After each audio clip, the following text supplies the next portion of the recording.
Bismillahirrahmanirrahim. Hakikat bidire adamların ahlakının bir daşı. Meger oğlu bir kef ayttı mı vurlar yani. Nasihat aydı vatida. Eydi ten münafık için haraplıktan ayet iner ha sana. Tövbe deydi de fırsat ba Resulullah barda yapış deydi. Yani evvelene vurulmana hiçbir vurulmalı yerde abi oğlum kutada. Ondan sonra da yüzüne vurmalılar. Ondan sonra da koğuş bilen vurmalılar. Yani bir adamın içinin haraplığından bir tofar adamlar oluyor az da olsa iyiliğinin içinde. Bu adamlar ahun molladan ayıp tapmanı yoktu. Mescitten ayıp tapmalı. Vaazdan ayıp tapmalı. Kur'an okuyanın ayıp tapmalı. Hamanı özünün ayıbı yok ya Allah. Onun ahlakından ayıp tapmalı. Hem kişiden ayıp tapya ha. Ama özü var. Her vakit kahar gelasa, acıgasa, ya bir uğusken molasa, ya bir dünyasını bir mezerer çekasa, oğlunun şoğda yani erzişi yoktu. Bir nefere hayır yetirmelerden ne öyle? Eyni şuurun ha. Öyle hem mekşi ayıp tapan moliye ha. Hem ayıp da ödünü de. Kime zor yetse şuna agram salya. Ama oğluna zor yetiye da oğlunu vuru oti. Yoksa şol adamı keplesen ne maydı oti? Kızgın havada ne maydı oti? Peygamberimiz ayıp tafu oti ha. Oğlunu vurmak ayıp değil mi? Oğlunun yüzüne vurmak ayıp değil mi? Koğuş bilen vurmak ayıp değil mi? Bidire adamların ahlakı da. Hazreti Mevlana aydiyada son gurusne mişevi, sak mişevi, tundu bat peyvendu badrak mişevi deyip şol adamlara aydiyada. Adamlar vardır, acığını it yanık içersin hırlap, vurup yenşek bolup ortaqlıcak bolup durandır diyor. Ya uğus kim olsa, ya dünyası kim olsa, kimi zor yetiyamada şonu kıstıracak bolup durandır diyor. Son gurusne mişevi, sak mişevi, tundu bat peyvendu badrak mişevi. Oturan yerine de hem kişiden ayıp tafam oluyor. İkilinci kıskaca ders, näme özünden kiçiden nasihat eşitmeler mi meger?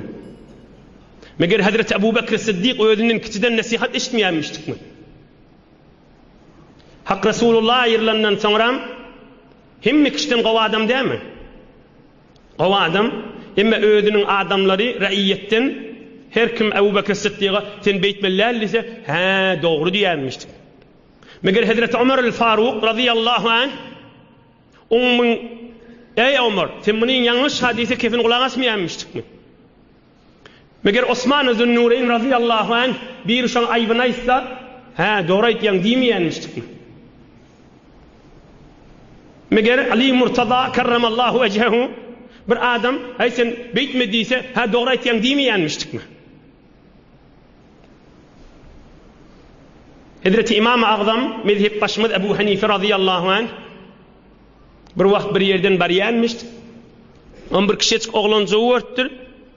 Bir sürfençek yerde kıyskaca uğurun havi. Bir sürfençek yerde yürüyüp bariyenmiştik. Şayet yol palçık bolsun hamana.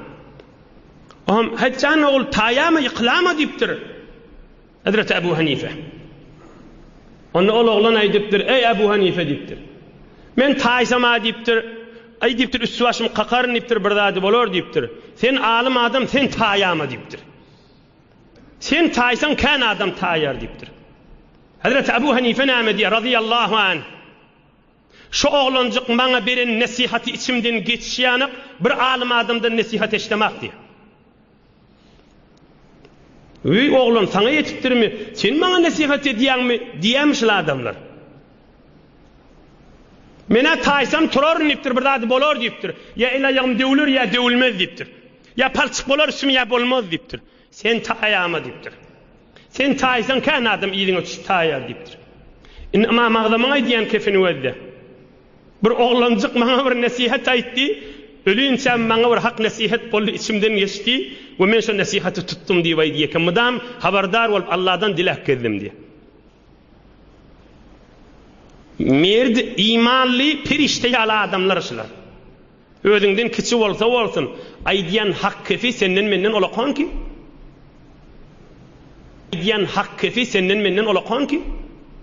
مگر حق هم کشتن ولا قانون نرمه. برای مشاهده ویدیوهای بیشتر به کانال یوتیوب سخنرانی های علمای ترکمن سر بزنید، مشترک بشید و منتشر کنید، اجر ببرید.